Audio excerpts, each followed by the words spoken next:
तो नमस्कार दोस्तों, स्वागत है मगन ट्यूटोरियल्स में। उम्मीद करता हूं सब लोग स्वस्थ होंगे, व्यस्त होंगे, ज़बरदस्त होंगे। दोस्तों, जब से एनआईएस डीएलएड के संबंध में माननीय सुप्रीम कोर्ट का फैसला आया है, खुशी की लहर है, खुशी है और तमाम अभ्यर्थियों को एक तरह से हम कह सकते हैं संतोष भी मिला है कि चलिए अब हम एकाग्र होकर तैयारी कर सकते हैं अपनी। लेकिन इसके साथ साथ कई प्रदेशों का आप लोगों ने यदि देखा होगा तो वहाँ पे अभी भी एनआईएस डीएलएड को कंसीडर नहीं किया जा रहा है। तो क्या कारण है, इसके पीछे क्या वजह हो सकती है, ये चीज़ें आज की वीडियो में हम समझने की कोशिश करेंगे। लेकिन इससे पहले मैं आप सभी को बधाई देना चाहूँगा, शुभकामनाएं देना चाहूँगा मकर संक्रांति की, एक प्रमुख त्यौहार हमारे देश का। तो आप सभी दोस्तों को इस मकर संक्रांति के अवसर पे ढेर सारी शुभकामनाएं और बधाई। ईश्वर करे आपने अपने जीवन में जो भी मनोकामनाएं आपके मन में हो जीवन से संबंधित, वो ईश्वर आपकी पूरी करे। अब जैसा कि मैंने आपसे कहा था दोस्तों कि फैसला आ चुका है, बल्कि इसको मैं क्लैरिफिकेशन ही बोल के चल रहा हूं क्योंकि इसमें कुछ ऐसी चीज़ें हैं जो उस पर डिस्कशन हमारा ज़रूरी है। आप लोगों ने देखा होगा 28 नवंबर 23 में जब फैसला आया, एक झटके में सभी प्रदेशों से, सभी राज्यों ने एनआईएस डीएलएड को, चाहे ऑनगोइंग वैकेंसी हो या अपकमिंग हो, सबसे उन्होंने बाहर कर दिया और सबका इस आशय का कोई न कोई आदेश, कोई न कोई नोटिस आ गया। लेकिन क्या वजह है जो 10 दिसंबर का फैसला 24 में अभी आया है, क्या वजह है कि इसको कोई भी राज्य लागू करने से कतरा रहा है? ये बात सोचने की है।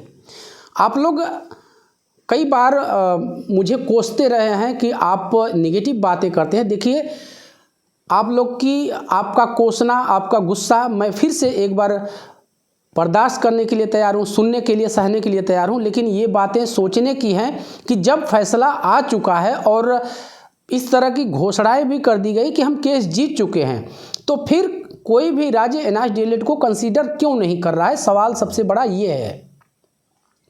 मैं फिर से उसी बात को दोहराना चाहूँगा कि जब 28 नवंबर 23 में फैसला आया, फैसले को उसको मानते हुए सभी राज्यों ने एक झटके में एनआईएस डीएलएड को वैकेंसी से बाहर कर दिया।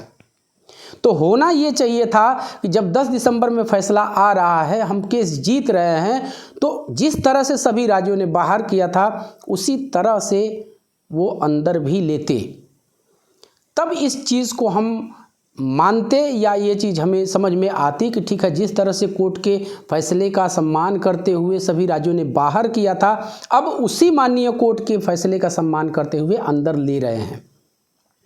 तो क्या फैसले में कोई कमी है? मैंने कई लोगों से इस ऑर्डर को, बल्कि क्लैरिफिकेशन को समझने की कोशिश की। क्लैरिफिकेशन में साफ साफ लिखा है कि रिव्यू में हमें रिव्यू से कोई मतलब नहीं है, बल्कि कुछ चीज़ें उन्होंने उसमें क्लैरिफाई कर दिया, इसीलिए मैं उसको, वो ऑर्डर ही है, क्लैरिफिकेशन ऑर्डर है।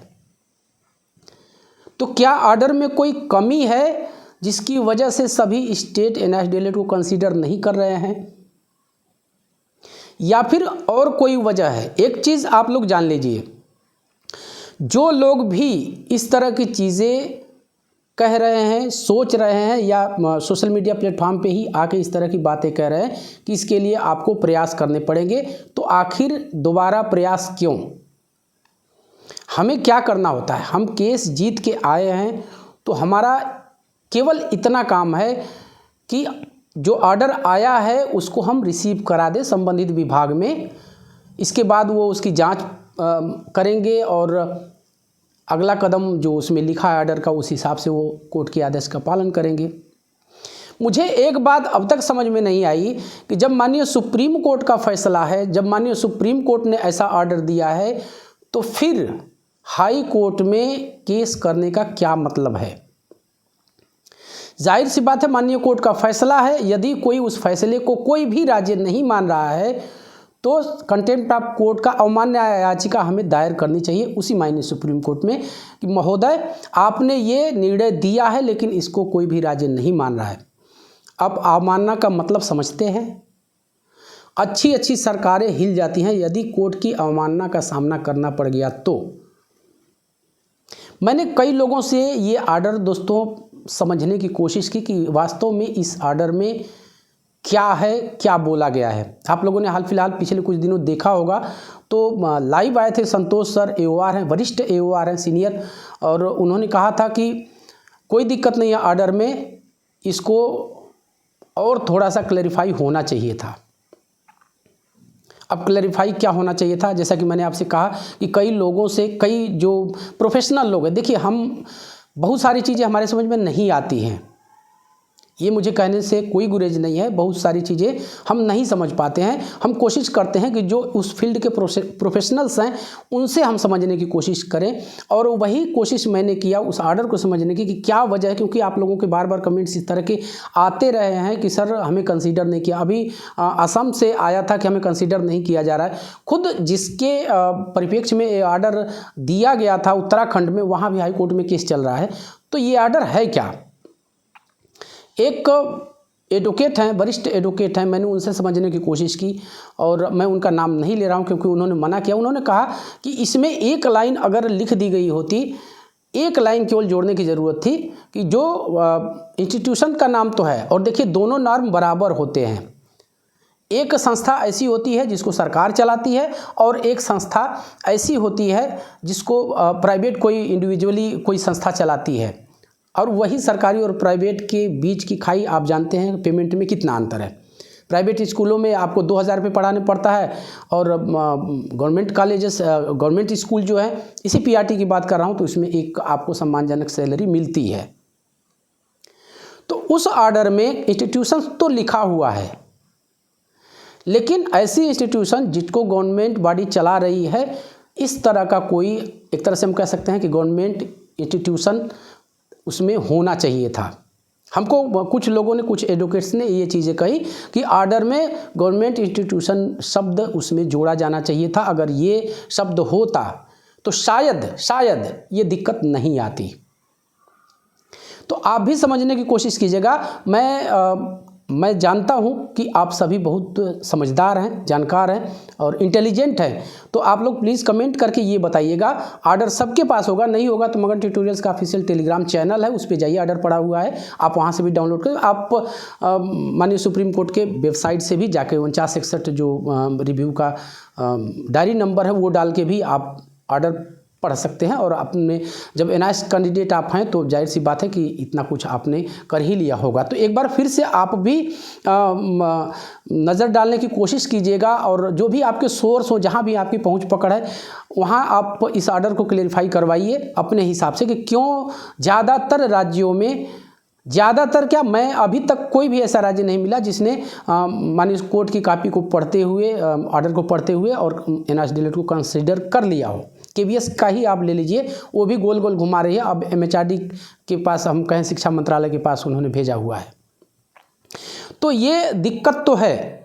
अब अगर मैं बोल दूंगा ऑर्डर में कमी है, कुछ चीज़ें मुझे पता चली हैं, लेकिन वो मैं बोल नहीं सकता क्योंकि फिर आप बर्छी भाला वही निकालेंगे कि आप निगेटिव बोलते हैं। देखिए, मैं निगेटिव इसलिए बोलता हूं क्योंकि मुझे आपकी फ़िक्र है, मुझे आपकी चिंता है, और वही चीज़ मैं शुरू से ही कहना चाह रहा था कि देखिए फुल फ्लेज चाहिए वैलिड, जिसको देखने के बाद ऑर्डर ये होना चाहिए था। मैं फिर से उसी बात का जिक्र कर रहा हूँ कि जिस तरह से 28 नंबर का फैसला आया, एक झटके में बिना देर किए हुए सभी राज्यों ने बाहर कर दिया।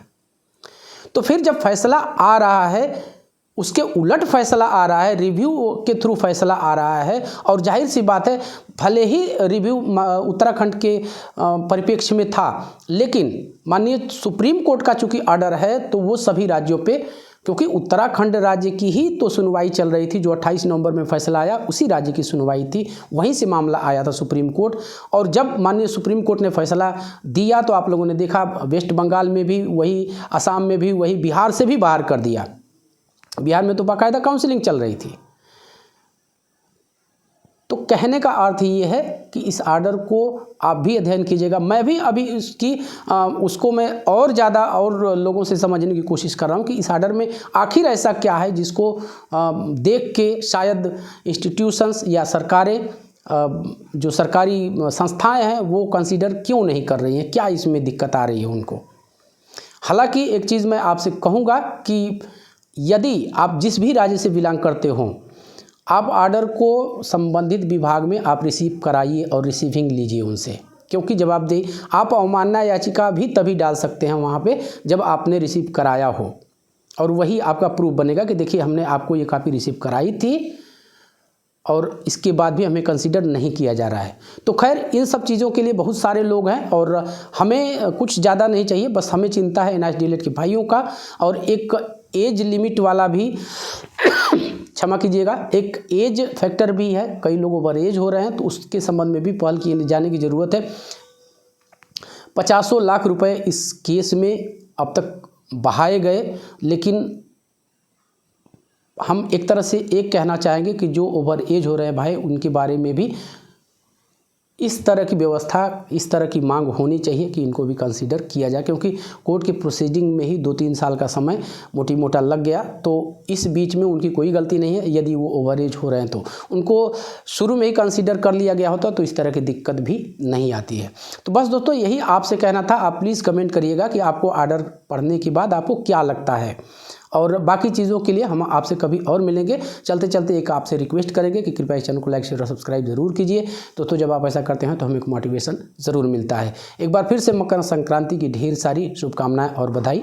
मिलते हैं किसी अगली वीडियो में, तब तक के लिए नमस्कार।